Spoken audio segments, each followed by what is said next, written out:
everyone, it's St. Pam again. As always, if there is an echo, please let me know. I definitely want to know that. Tonight I am going to talk about how you can run a successful role-playing event.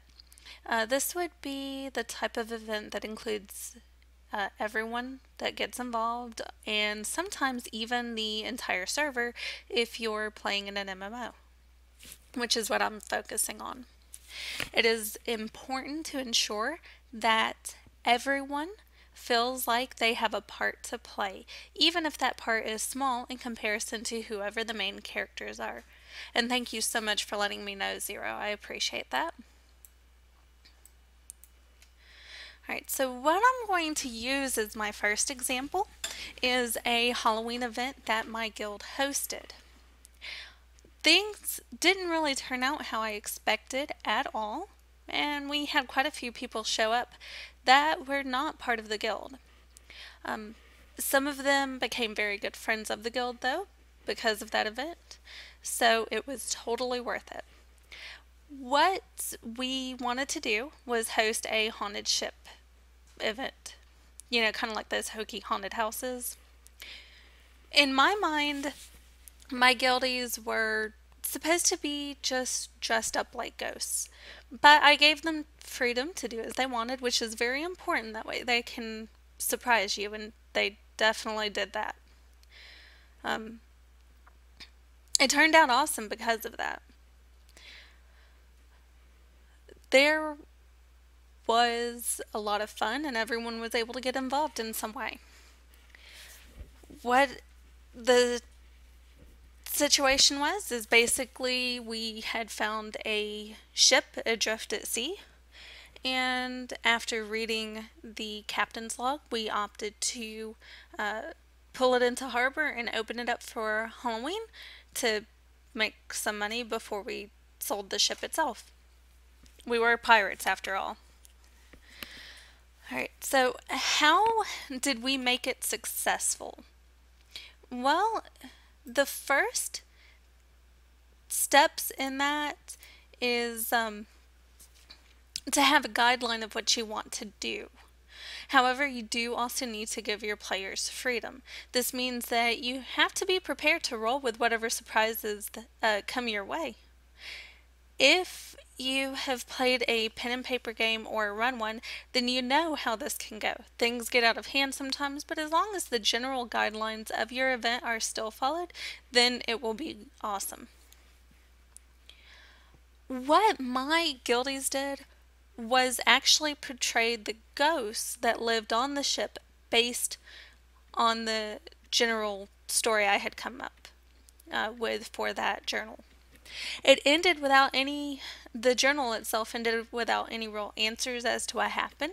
So that left a lot of room for the guild to be creative, and they certainly were at that. We found the ghost of the captain's son chained to the wheel, and there were ghosts all over the ship, and the captain even started possessing people. So it was pretty awesome. We ended up having to get everyone off the ship after trying to purge the ghost from the person that was possessed, and then trying to fight the ghost off. And again, this was just because we thought we could make money off of the ship. Everyone had a chance to take part in that role play, especially when things started to get a little out of hand. People were running all over the ship, being chased around, and trying to help the ones that got possessed. So here are my tips to ensure that you have a successful event that is fun for everyone. The biggest thing is, as I said, ensuring that everyone has a chance to take part. Be that part big or small. We want the player to choose what role they will take on. The second biggest thing is to ensure that whoever is helping you host the event has room for some modicum of creativity. Let them surprise you along with whoever is invited to join in the fun. The more creative they can be, the more surprises they can throw at you, and usually the better the event will be. You also don't want to be too rigid with the storyline. We want to ensure that if we are thrown a curveball, that we can handle it well and change the story as needed to fit that. If there's an opportunity to steer it back on track, then go for it. Just ensure that it feels natural and not forced when you do so. The last piece of advice I would have is not to be too strict on the time frame either. Almost all of the events I have hosted have run for much longer than I thought they would. Some of that is because of the number of participants I had. However, it's also affected by how active they are. Honestly, the longer it runs for, the more successful it was, in my opinion. If it ends very shortly after it starts, then it's most likely that people didn't really get into it. And that's not something we want. We want everyone to be engaged. Um,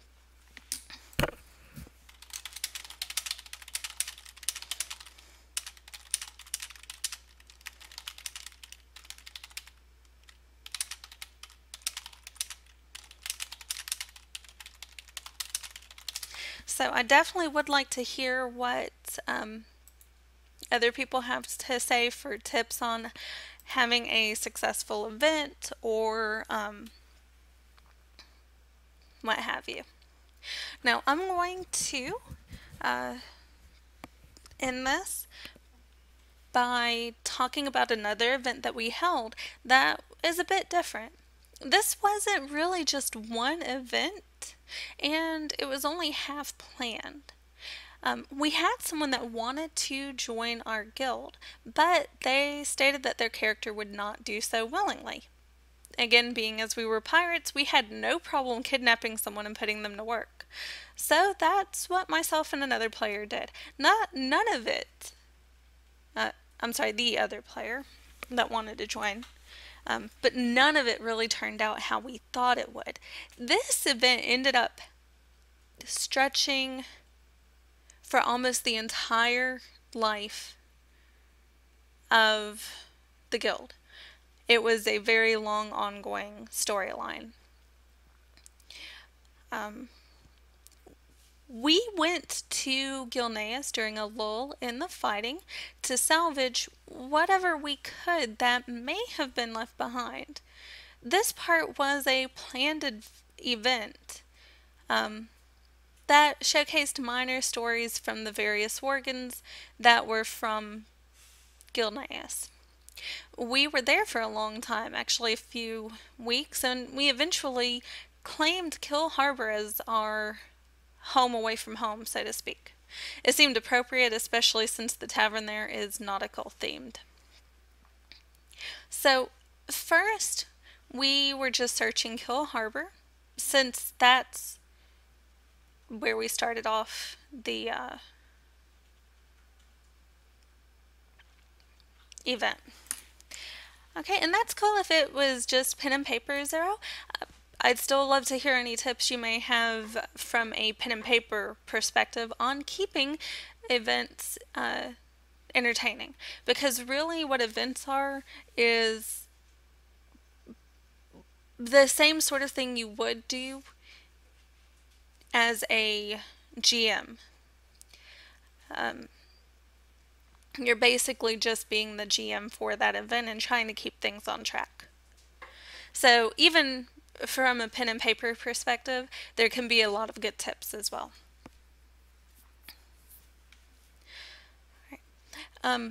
There were other random role players that were in the vicinity, and one of them was a paladin that we tried to rob. He was a paladin that had apparently previously been very familiar with firearms, so we rolled with it. And he ended up shooting 3 of us and then ran off after healing us enough so that we wouldn't die. He beat us. It was nice of him to heal us considering that we were going to take his horse and his gold. So, there's that. My character, which was the captain, was carried into one of the houses that just so happened to be belonged to the person that wanted to join the guild. Um,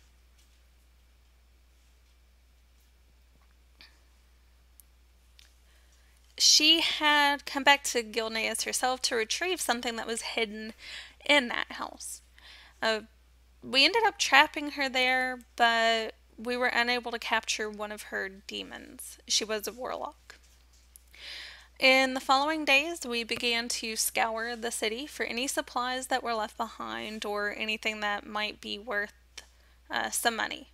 One of the stories involved my character who visited her home and then ended up burning down the cathedral because she thought her husband's body was within and didn't trust that the Forsaken had not left it poisoned. Um, there were other minor storylines with my guildies, but unfortunately, I don't remember the details for those. During this time, the succubus that was bound to our prisoner decided to show up with her gnome friend. We fought them both, and the succubus ended up trying to take my character into the nether with her while strangling her. I don't know whether she would have died first or would have actually gone to the nether. Um, During this time, though, the first mate was pretending that he wanted me gone so that he could take over the ship. Um, but the actual intent was so that he could get the gnome and the succubus to drop their guard. And this, I think it surprised some of the members, but they eventually figured out what was going on. The succubus never really dropped her guard, but the gnome did enough, and they were both distracted long enough that the rest of the crew were able to injure them. I think the succubus went back to the nether, and the gnome hopped on one of his mounts and flew away. Everyone got a chance to be a hero there, but that wasn't the end of it either. This storyline spanned, as I said, a good bit of the life of our guild. The gnome was a frequent pain in the neck because he knew what we had done to his friend, but then later on decided he was going to kidnap and kill her so she couldn't take her business back over. So there was a complete 180 there. That allowed the storyline to remain interesting. And that's something else that you need to do is, if it is a long ongoing storyline, make sure that you do things that can keep it interesting and it's not just the same thing every time it pops up.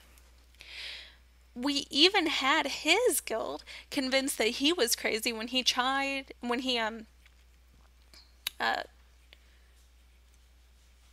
held a gun to the captain's head in a tavern in Stormwind. He really didn't like her or anyone else that was involved in the kidnapping and brainwashing of his friend. It seemed like the piratey thing to do at the time.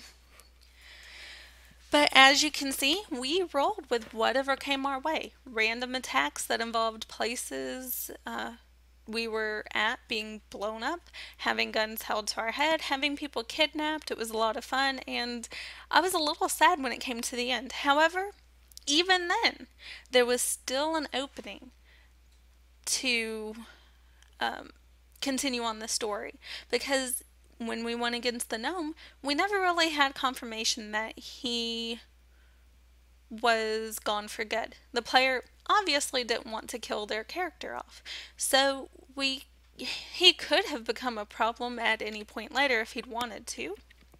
If I had not taken a hiatus from WoW. If it's possible, leaving an opening like that at the end of that story arc can definitely leave room for some great stories down the road. So that's another suggestion, depending on what the storyline is. That's definitely not going to be possible with all of them. Just do that with the ones that you can. Anyway, that's really all that I have for tonight. If there is anything else that you can think of that can help make an awesome event, then please let me know. Leave it in the comments, or yeah, I'll stick around for a little bit afterwards and chit chat with people as I always do. This is by no means a comprehensive list. There are a lot of things that go into an event, where even pen and paper games being great for everyone.